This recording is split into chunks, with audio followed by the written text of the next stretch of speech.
காலையில வேலைக்கு வரோம் 6 மணிக்கு 1 மணிக்கு போறோம். அவசியம் இல்லையா பயந்து தூங்குதா இருக்குது மேடம். பயந்து தூங்குதா. அந்த குடியால என்ன ஆகுது? மாணவரே பேசுறாங்க.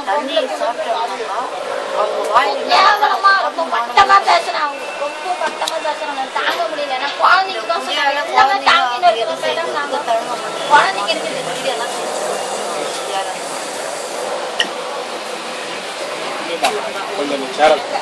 என்ன சாப்பிட்டு நான் கவலையே பட மாட்டேன். ஆனா என் 3 பிள்ளைங்க வந்து உங்க கஷ்டத்தை ஐயாட்ட சொல்லுங்க. அவருக்கு அதுதான் இப்ப தெம்பு.